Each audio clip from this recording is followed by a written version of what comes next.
It's my pleasure to induct the late Garland Fronabarger. The late Garland Fronabarger was born in Oak Ridge on April 24, 1904.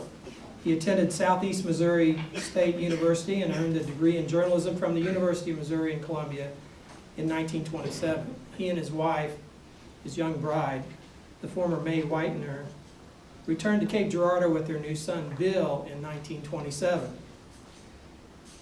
Mr. Fronabarger began his career at the Southeast Missourian on October 27, 1927. For the next 6 decades, his words and his photographs documented the history of Southeast Missouri.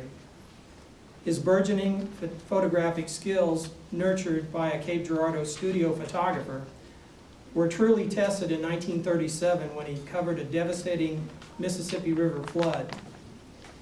In each edition published during those days of tragedy, his photographs illustrated the articles he and other reporters wrote. He would go on to document, both in word and in image, other major events that shaped Southeast Missouri, including visits by past and future U.S. presidents, the last legal double hanging in the state, and a tornado that hopscotched across Cape Girardeau, killing 22 people. But Mr. Fronabarger's bread and butter were the mundane moments that he captured on film, giving today's viewers a glimpse of their mothers and fathers, grandmothers and grandfathers, taking part in the everyday happenings of this river town and its environs. He continued to make photographs for the Southeast Missourian until he retired in 1986.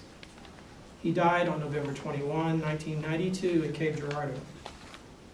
And now would Fred Lynch please come forward to accept Missouri Photojournalism Hall of Fame honors for Garland Fronabarger.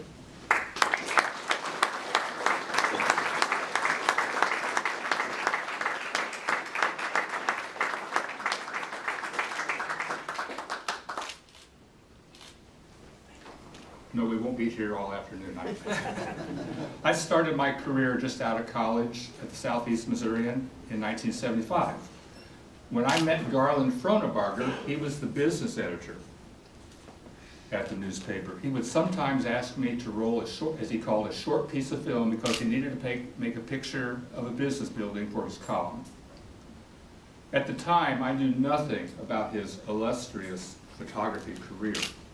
Well, early in my career, a couple of people I photographed would tell me, Fred, if you work hard, someday you'll be as good as Fronabarger.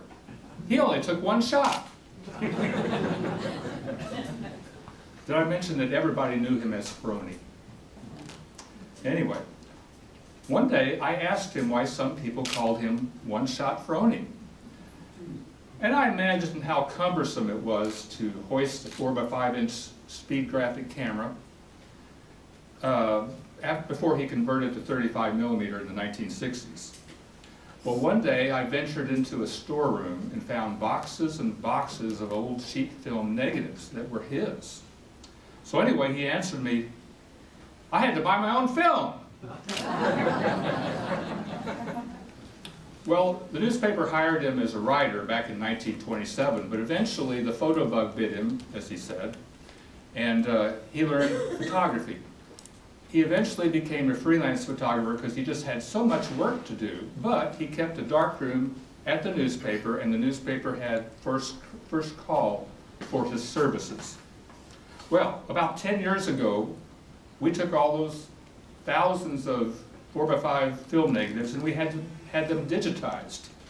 And to this day, we post them along with the stories behind them on the newspaper's website. I do this a couple times a week. I would say that Frony's work is seen by more people today than when he took the pictures. In fact, a lot of the pictures he took were never published. A lot of them were freelance assignments. And so they are getting an audience for the first time today on the internet. Well, in closing, I'd like to borrow a bit from a longtime associate and reporter, Sally Owen. She wrote this tribute to Frony. And she said, if, over his career, Frony had 10 cents for every photo he shot, he would have been wealthy many times over. The photos that remain from his vast inventory are priceless and reminders of people, places, occasions, good times and sad times, and the phenomenal growth of the community he so loved. There is no better recipient for this honor than Garland Fronabarger. I am certain of one thing. If Frony received this prestigious honor and was with us to accept it, he would most surely instruct the photographer recording the moment to just take one shot, don't waste film.